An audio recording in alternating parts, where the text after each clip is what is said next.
2000 सालापर्यंत आपण आलोय. 1990ची गोष्ट आहे. आत्ताशी ट्रायल सुरू झाली. 10 वर्षांनी ट्रायल सुरू होते. SPS राठोड आतापर्यंत आयजीचे पदोन्नती होत DGP झालेले होते. त्यांना प्रेसिडेंट्स मेडलही हरियाणा सरकारने रेकमेंड केलं आणि ते त्यांना मिळालं सुद्धा. बापरे. ही केस चालू झाली. जसजशी ट्रायल सुरू झाली तेव्हा मात्र 5 डिसेंबर 2000 साली त्यांना एका लांब सुट्टीवर पाठवण्यात आलं विथ ऑनर इंटॅक्ट आणि मार्च 2002 मध्ये ते रिटायर झाले सगळ्या पदा आणि ऑनर सकट. अनुराधा आणि तिच्या आई वडिलांनी तब्बल 400 हिअरिंग्स मध्ये आपली स्टेटमेंट्स दिली. 400 आणि 21 डिसेंबर 2009 साली फायनली या केसचा पहिला वर्डिक्ट आला, ज्याच्यामध्ये SPS राठोड यांना गिल्टी मानण्यात आलं. जस्टिस सिद्धू यांनी ती ऑर्डर पास केली, ज्याच्यात 6 महिन्याची जेल आणि 1000 रुपये दंड असं रेकमेंडेशन देण्यात आलं. 20 वर्षांनी 6 महिन्याची जेल फक्त. CBIने ही केस पुढे उचलून धरली की फक्त 6 महिने नाही, वाढीव शिक्षा त्यांना मिळाली पाहिजे.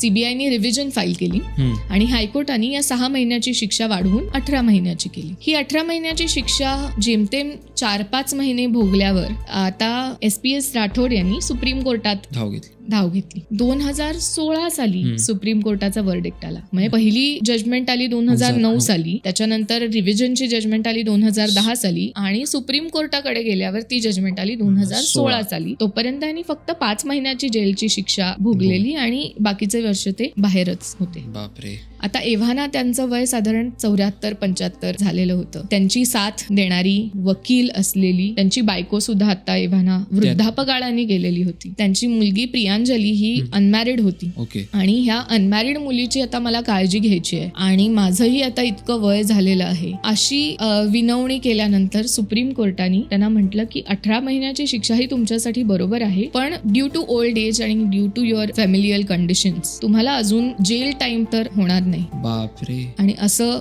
म्हटल्यावर एक छानसं हसू घेऊन, जरी गिल्टी सुप्रीम कोर्टाने ठरवलं असेल तरी ह्या गिल्टला कुठेही न दुजोरा देता एक हसू घेऊन ते त्या कोर्टरूमच्या बाहेर पडले.